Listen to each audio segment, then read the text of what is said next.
de Lima à Lima. C'est vous qui l'avez évoqué, Florent Rodeau. Bonsoir, vous nous parlez du sport et donc de ce qui s'est passé à Lima, au Pérou aujourd'hui. La France, Paris, a obtenu l'organisation des Jeux Olympiques de 2024. Et c'est seulement la 3e fois de son histoire que Paris va organiser les JO. Après 1900 et 1924, il y aura donc 2024, 100 ans d'écart tout pile entre les dernières Olympiades. Tout un symbole bien évidemment pour Paris. Alors à l'annonce de cette grande nouvelle pour l'olympisme français, Anne Hidalgo, vous la voyez, la maire de la capitale a eu bien du mal à retenir son émotion. Vous la voyez ici aux côtés de Thomas Barr, le président du CIO, et d'Eric Garcetti, le maire de Los Angeles, qui obtient lui 2028. Avant de retrouver notre envoyé spécial à Lima, on écoute la réaction du président de la République, Emmanuel Macron. Je veux vous dire aujourd'hui que cette victoire, c'est la vôtre. Ce que le Comité international olympique a reconnu, c'est aussi l'image et les valeurs de la France. La volonté de la France de porter les valeurs de l'olympisme. Ce que le Comité international olympique a reconnu, c'est votre énergie, votre volonté de porter ces valeurs dans le monde d'aujourd'hui et votre capacité à porter ces Jeux pour 2024. Chose promise, chose due, on prend tout de suite la direction de la capitale péruvienne où nous y attend Benoît Perrochet. Benoît, vous avez suivi pour nous cette cérémonie et vous avez pu interviewer la quasi-totalité de la délégation française. Quel est le sentiment, Lima? Le soulagement, la fierté, un peu des deux peut-être?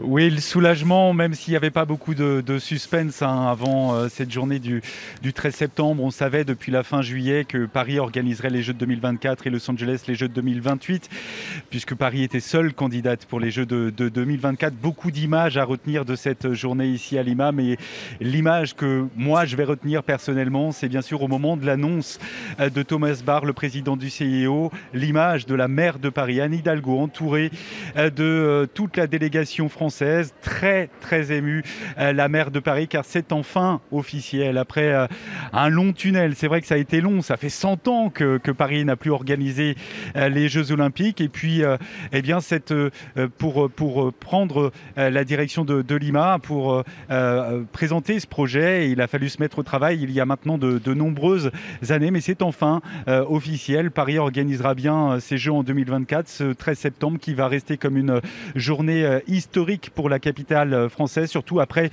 3 échecs retentissants en 92, en 2008 et 2012. Pour ces Jeux-là, Paris avait échoué. Il renoue les Français avec le succès, avec un dossier solide et puis un budget maîtrisé, 6,5 milliards d'euros, et puis un projet porté par les sportifs, par les athlètes, au premier rang desquels bien sûr Tony Estanguet, le triple champion olympique, coprésident du comité de candidature. Pour moi, cette victoire, c'est plus qu'une médaille d'or.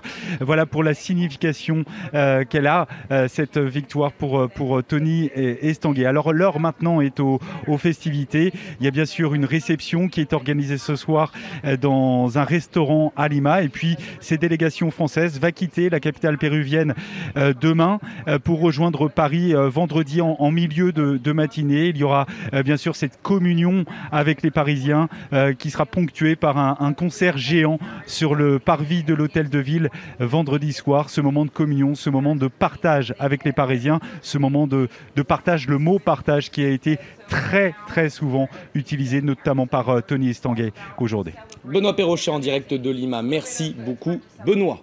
Bon, il faut les organiser maintenant, ces Jeux. Et oui, reste désormais à les organiser. Vous l'avez dit, Paris a désormais 5 mois pour dissoudre son comité de candidature. Place désormais au comité d'organisation des Jeux Olympiques, le COJO.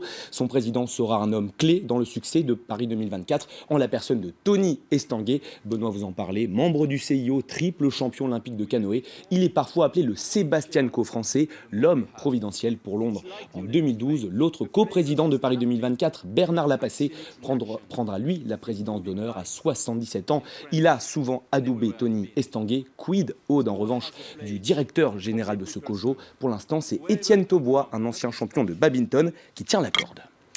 On parle de football à présent tout de même avec la suite de la première journée de la Ligue des Champions. Et après le PSG, mardi, c'était au tour de Monaco d'entrer en lice dans la compétition. À Leipzig, en Allemagne, l'ASM n'a pu faire mieux qu'un match nul. Le score, 1 but partout. C'est le Belge Tielemans qui avait ouvert la marque pour les Monégasques avant l'égalisation de Forsberg.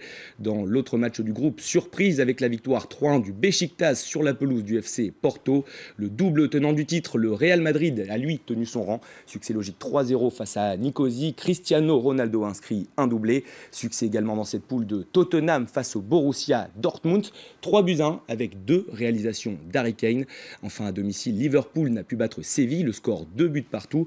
On jette maintenant un coup d'œil au résultat complet de cette soirée. Naples s'incline sur la pelouse du Shakhtar Donetsk. Manchester City s'en va battre le Feyenoord Rotterdam sur sa pelouse. Demain, place à la Ligue Europa. Et c'est la fin de ce JT Sport. Merci beaucoup Florent.